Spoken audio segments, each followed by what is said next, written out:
Thanks for staying for this.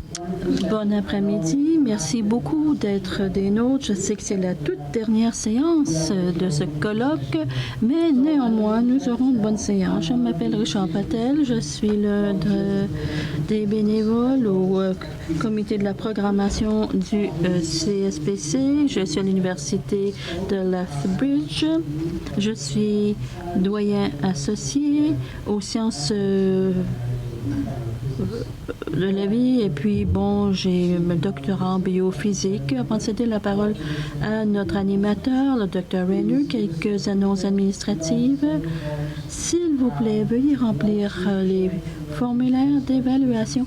23, and most importantly, mark your calendar. Pour ce qui est de CSPC 23, et puis vous savez, nous pourrons alors faire mieux en 2024 grâce à votre rétroaction. Ce sera en novembre prochain, si l'interprète a bien entendu. Voilà pour les annonces. Nous allons maintenant passer au panel. Le dilemme de la croissance de la productivité au Canada. Tout cela étant financé par Emploi Développement Social Canada. Notre animateur, Dr. Rayner, à vous la parole. Merci beaucoup. Bonjour, bon après-midi, Dan Rayner. Je suis maintenant à la retraite, mais j'étais au Conseil national de recherche. C'est moi qui vais animer votre panel aujourd'hui. Je voudrais donc souhaiter la bienvenue aux membres du panel. Permettez-moi quelques commentaires d'entrée de jeu. D'abord, j'aimerais dire que le colloque a été formidable. Je tiens à remercier toute l'équipe de bénévoles d'avoir fait de l'excellent travail. Nous avons le privilège d'être le dernier panel. Je veux donc que vous le sachiez. Et j'espère que vous reviendrez. Les séances que nous avons eues ont porté sur les nombreux défis qui sont nôtres. Alors, je vais commencer par les bonnes nouvelles. Enfin, il me semble que ce sont de bonnes nouvelles. Le Canada, si vous regardez l'indice d'innovation mondiale, on est passé du 17e rang en 2021 au 15e rang en 2023. Donc, on s'en va dans la bonne direction, vous en conviendrez.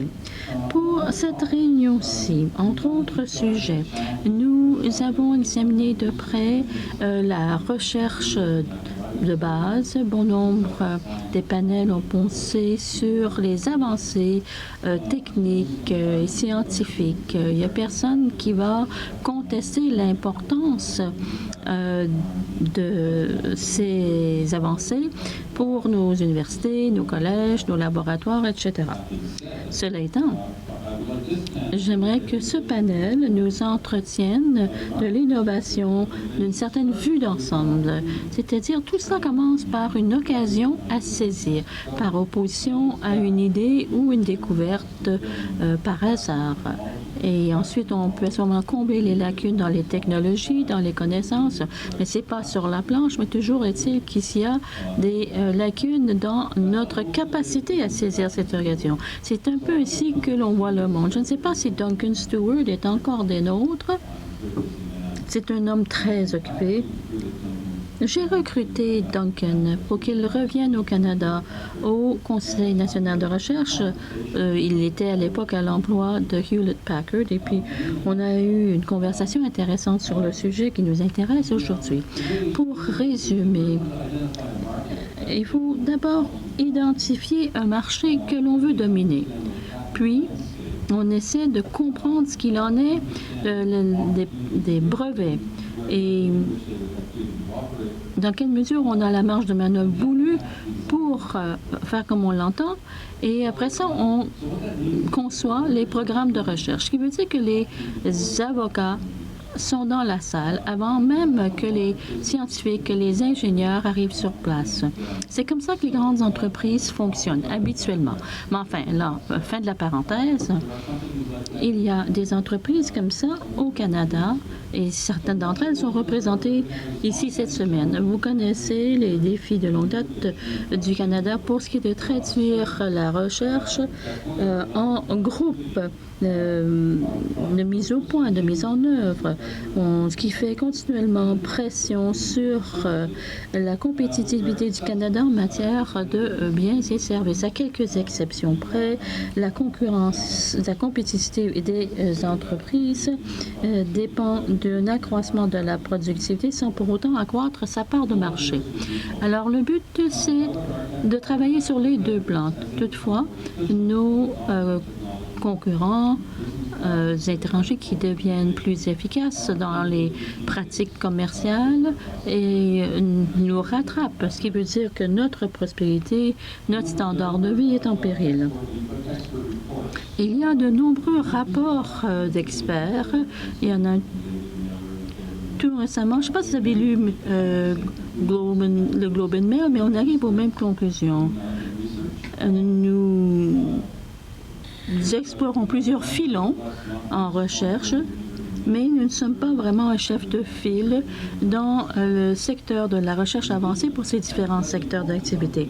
En dépit de cela, malgré les chercheurs de toute première classe, nous n'investissons pas comme nous devrions pour que ces recherches portent fruit. Alors, ça va très bien du côté de l'offre, mais pas autant de la demande. L'écosystème a besoin d'aide. Il faut des mesures de soutien. Et je crois, qu'il nous faut un meilleur équilibre entre l'offre et la demande. Malgré la croissance marquée pour ce qui est de la part du Canada sur la productivité, le fait est que d'après les rapports des dernières années, on se demande dans quelle mesure les entreprises pensent à l'innovation dans leur plan d'entreprise. Certaines entreprises préfèrent ne pas tirer parti de leurs installations, d'encourager la recherche et le développement. Donc, il y a un ensemble d'entreprises canadiennes qui pigent. Et vous êtes nombreux à être sur place, mais il y en a autant qui n'ont pas encore pigé et ne voient pas l'intérêt. Et il y a donc lieu de se demander comment allons-nous les attirer à notre table. Il y a plusieurs rapports et puis c'est compliqué et puis je vais peut-être vous en faire grâce, mais il suffit de vous dire que nous avons d'excellents chercheurs scientifiques au Canada. Ils sont motivés, ils y croient à leur recherche et l'incidence des résultats de leur recherche. Mais c'est pas là la question. Mais comment allier les recherches actuelles avec nos besoins économiques futurs? Question de nous assurer que nous allons tous dans le même sens. Mais je vous demande aussi, est-ce que l'on est de bons communicateurs pour ce qui est des occasions qui s'offrent à la recherche? Dans quelle mesure nos chercheurs sont-ils au courant des occasions les plus pressantes à saisir pour mettre à contribution leur talent? Comment savoir si les entreprises elles-mêmes n'ont pas compris l'importance de l'innovation?